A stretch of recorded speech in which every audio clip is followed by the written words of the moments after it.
Hello, this is Professor Kuehn, and welcome back to my lectures on astronomy at Wisconsin Lutheran College. For the past 6 or 7 weeks, we've been extensively reading the works of many geocentrists, that is, people who believe that the Earth itself resides at rest at the center of the universe. We've been studying the works of Aristotle and Ptolemy, Waldseemüller, Bede, and others. And hopefully over the course of the last 6 or 7 weeks, I've converted you into a thoroughgoing geocentrist. Now what we're going to do in the second phase of this course is question this worldview. We're going to be starting with the work of Nicholas Copernicus, who was born in 1473 in a German-speaking area of what is now Poland. It's called the city of Torun. He was a physician, a doctor, and he was also a political advisor of the Bishop of Ermland, who was the bishop of the principality in which he lived. He did a number of things. He was an advisor to King Sigismund I of Poland. He wrote a treatise on the evil of inflation, that is debasing coinage. So they would take coins that were made of gold, let's say a 1-ounce gold coin, and many of the governments at the time would then melt these down and make them into gold coins that were only, let's say, 0.8 ounces of gold and the other 0.2 ounces of some other material. And they would keep that extra gold for themselves. It's much easier, I guess, when you have paper money to debase the value than with coins, but nonetheless, that kind of debasing of coinage was happening at the time as well. And Copernicus was very opposed to this kind of thing. He said it was an evil thing to do. Another thing that he did as an astronomer, he advised the Lateran Council for calendrical reform. That is the council that dealt with the issue, many issues, but one of them was how to deal with the church calendar. And his advice, Copernicus' advice, informed many of the decisions that led up to the Gregorian calendar reform that was implemented by Pope Gregory XIII in 1582, about 100 years after Copernicus' birth. What we're going to be studying is Copernicus' most famous book. It's called On the Revolutions of the Heavenly Spheres. It, like most other scientific works at the time, and theological works for that matter, were written in Latin. We're reading an English translation of it. Of course, this book was published in 1543, which is the year of Copernicus' death. It's good to keep in mind when you're reading selections from On the Revolutions of the Heavenly Spheres that Copernicus himself did not want to present himself as being some kind of radical who's coming up with a new idea. He's going to be pushing this idea that the Earth is one of the planets that is going around the sun. So he is a heliocentrist as opposed to a geocentrist, which was a largely accepted medieval worldview at the time. Anyhow, he's going to be presenting this heliocentric worldview, but he doesn't want to present himself as a radical. He wants to present himself as a conservative. You'll see this as you're going through the text and reading what he has to say. He really says, I'm not coming up with any radically new ideas here. What I'm really doing is I'm trying to resurrect ideas that had been around since before the time of Aristotle in 300 BC. And he cites in particular the work of the Pythagoreans and some other thinkers who believed that the Earth was one of the planets that's going around the sun. And he's going to argue that this viewpoint was rejected prematurely, and he's trying to resurrect this worldview. It's also good to keep in mind when you're reading Copernicus, and he's going to be arguing that the planets are going around the sun, that this is probably 150 years before Newton's theory of gravity. So Newton wrote his theory of gravity in around 1693, 1700. This is published in 1543. So we're a full 150 years or so before Newton's theory of gravity had been proposed. And so when Copernicus is going to be arguing that the Earth is going around the sun, he doesn't have an explanation for why the Earth would be going around the sun in terms of a gravitational attraction. To be sure, people do talk of gravity at this time, but they mean something very different than Newton and we mean by gravity. They don't think of gravity as an attraction of one mass to another. They think of gravity as simply a heaviness that objects feel when you drop them near the surface of the Earth. So a rock has gravitas, or gravity. It's heavy because it falls down toward the Earth. They do not think of the sun as pulling on the Earth and keeping it in an orbit going around the sun, or for that matter, the moon going around the Earth because of gravitational attraction. That is completely far from their thoughts. So Copernicus is going to have to wrestle with this issue of what keeps the planets and the Earth going around the sun. And this is a difficult issue because, after all, there is not another physical law or reason for them to go around the sun. So he's going to remain fairly conservative. He's going to maintain the Aristotelian physics insofar as he can. That's why his book is called On the Revolutions of the Heavenly Spheres. he, like the Aristotelians and the medievals after the Aristotelians, believed that the planets and the Earth, for that matter, were riding on these enormous celestial spheres around the sun. So think, it's hard to imagine this, but imagine a huge crystalline or some other kind of material, transparent material sphere that the Earth and the planets are embedded in, and they're spinning around the sun, and that accounts for their motion or their orbits around the sun. It's almost like a pebble that's stuck in a wheel that's rolling across the ground. The Earth would be like the pebble, and the wheel would be like these crystalline spheres that are orbiting around the sun. So he maintains this view, and that's why this book is called On the Revolutions of the Heavenly Spheres. It won't really be until the 1600s, a little bit kind of between Copernicus and Newton, that people start explicitly rejecting the existence of these celestial spheres. And when we come across the work of Johannes Kepler in a week or so, he is going to explicitly reject the existence of these celestial spheres. And that's a very radical position to take, because then one has to start confronting this issue. If there are no spheres that are carrying the planets around the sun, then why are they doing it? So Kepler is going to be speculating on the cause of the revolutions, or the cause of the rotations of the planets around the sun. And this will eventually lead up to Newton and Newton's theory of gravity.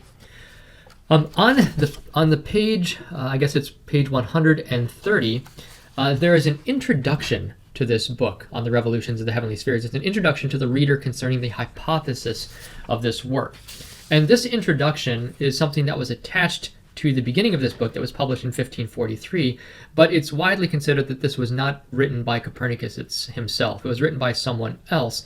It was widely believed that it was written by a Lutheran theologian and friend of Copernicus's named Andrew Osiander. And this is a controversial introduction because it seems to adopt a philosophy of science that differs quite markedly from the philosophy of Copernicus. And so let me just kind of give you a sense of what is in this introduction. Of course, you'll have read this on your own, but if we jump ahead to, I guess, about the 7th or 8th line down, he says that if, however, they, the readers who read this, are willing to weigh the matter scrupulously or very carefully, they will find that the author of this work, that is Copernicus, has done nothing which merits blame. So he's going to be kind of smoothing over the publication of this and excusing anything that the author might have written that the reader might find controversial. So he's saying that the author here is blameless.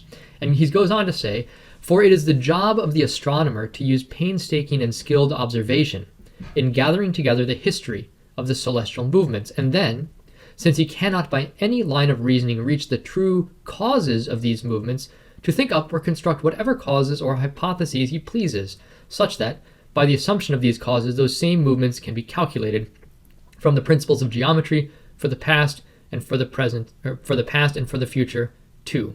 So notice what he's doing here. He's saying, what is the goal of the astronomer? And he's saying the goal of the astronomer is not really to seek truth or to find the actual causes of why they do things. Rather, the task of the astronomer, or more generally the scientist, according to this author, the author of this preface, the task of the scientist is not to find the true causes of things, but to come up with hypotheses, to come up with ideas that, if taken seriously, would account for what is observed and would simply allow you to calculate where the planets were in the past and where the planets will be in the future.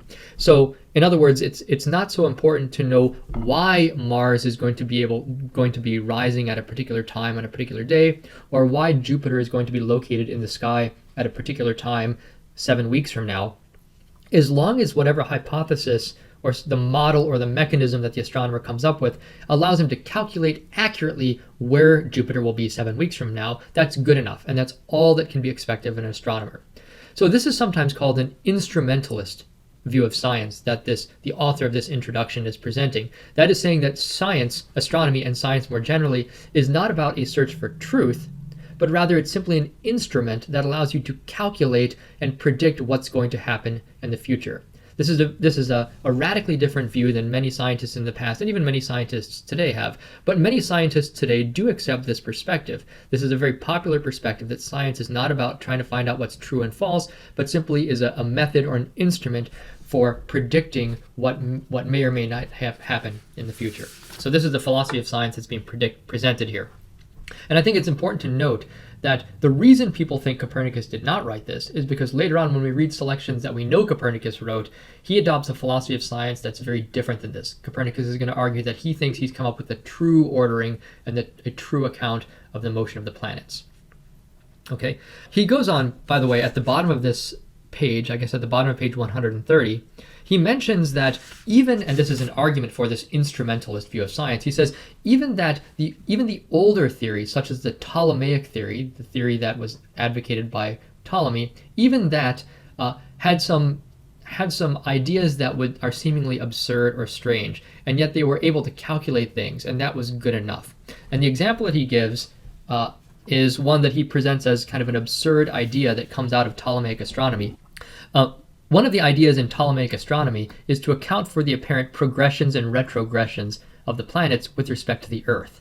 So according to the Ptolemaic system, let's suppose this is the Earth right here, and the planets and the sun are going around the Earth. So let's consider for the moment, let's suppose the sun is out here, and Venus was seen as, and of course the sun is going to be going around the Earth, and Venus also is seen as going around the Earth. I'll draw the trajectory of Venus right here. But it's important to note, for an observer who's standing here on the Earth, if they look up at the sun, sometimes they will see Venus going in front of the sun, and sometimes they'll see Venus going behind the sun. And so Ptolemy, in order to account for the apparent progression and retrogression of Venus with respect to the sun, he said that that Venus had to be riding not only on a sphere that is going around the Earth, that was called, by the way, the deferent sphere. You don't have to remember that term, but that's what it was called, this sphere rotating around the Earth. But there was also an epicycle sphere, this one right here, that was called the epicycle. And so Venus, right here, was moving around on this epicycle. And again, this is the Ptolemaic system. And so while the center of the sphere was going around the Earth like this, in addition, Venus was riding on this epicycle, so it was kind of a spiral motion like this as it rode on this deferent, so that it would be able to go in front of and behind the sun.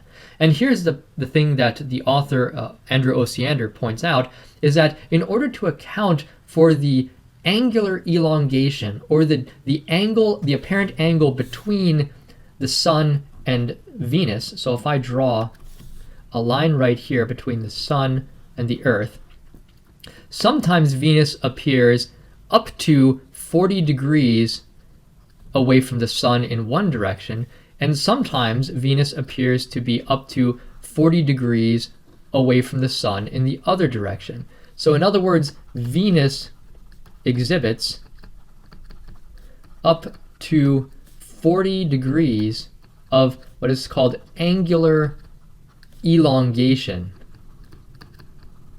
from the sun. You're probably aware of this, you just don't realize you're aware of it. Sometimes if you look to the east in the morning, before the sun rises, Venus rises, and it can appear about 40 degrees in the sky ahead of the sun before the sun rises. Then it's called the morning star, by the way. So it's up to about 40 degrees in front of the sun, and then as the sun rises, of course, you can't see Venus anymore because it's too bright out, and then it sets before the sun. Other times, the sun will rise in the morning, and then a little while later, Venus will rise. Of course, you can't see it then because it's too bright out, but then the sun will set in the west, and just after the sun sets, Venus might still be about 40 degrees up in the sky following the sun down. So it can be 40 degrees ahead of the sun or 40 degrees behind the sun. So it can have up to 40 degrees of angular elongation. Now, the point that's being made here is, in order to account for 40 degrees of angular elongation using this epicycle theory, the epicycle has to have a certain size. It has to be big enough to account for this 40 degrees of angular elongation, right? So if Venus, if it's 40 degrees on one side of the sun, it would have to be over here on the sphere. And if it's 40 degrees on the other side of the sun, it would have to be over here on the sphere as it's rotating around. Now, here's the problem, is that if the epicycle of Venus is that big, then at some times it's going to be very, very close to the Earth, and other times it's going to be very far away from the Earth. And in fact, he points out here that in order to account for the angular elongation of Venus, Venus must approach close enough to Earth that its diameter is 4 times larger than its diameter when far from the Earth. So that is when it is at what's called perigee. That means para means close, perigee, g means the Earth. So when it's at perigee, the diameter, let's say, is the diameter from our perspective is large. And when Venus is at apogee, think apo meaning away, think apostles are those who are sent away from Jesus. Apogee means when it's far away from the Earth, the diameter will be small. And the author here mentions that the diameter is going to be 4 times bigger closer to the Earth at perigee than at apogee. But the fact is, if you look at Venus in the sky, its diameter is never 4 times as big than at another time. So there's a problem here. There's a problem that he's pointing out in the Ptolemaic system. He says there are other problems at the top of page 131. There are other problems that he's not going to address right now. But if you look about halfway down this paragraph, he says that since for one and the same movement, varying hypotheses, either the geocentric or the heliocentric hypothesis, are proposed from time to time as eccentricity or epicycle for the movement of the sun, the astronomer much prefers to take the one which is easiest to grasp. So there you have this criteria, which one is kind of the most sensible. Since more than one system of explanation might account for the same facts, a lot of times the astronomer will pick the one that's simply easiest to understand. And then he goes on to say maybe the philosopher demands probability instead, but neither of them will grasp anything certain or handed on unless it has been divinely revealed to him. Therefore, let us permit these new hypotheses to make a public appearance among old ones which are themselves no more probable, especially since they are wonderful and easy and bring with them a vast storehouse of learned observations. So I'd like you to think about this for the moment. He's basically saying here that we can't know anything for certain unless it's divinely revealed to us. And therefore, we should consider all these different hypotheses, whether the geocentric hypothesis or the heliocentric hypothesis. We should weigh them all, because after all, they're all just methods of calculating where things are at what time. Now, I'd like you to ask yourself, do you believe what he's saying here? Do you believe that science is purely about as an instrumental device for trying to predict things, or do you think it's about a search for truth? Would you be willing to adopt the view, as this author is, that you can be certain of nothing unless it is divinely revealed to you?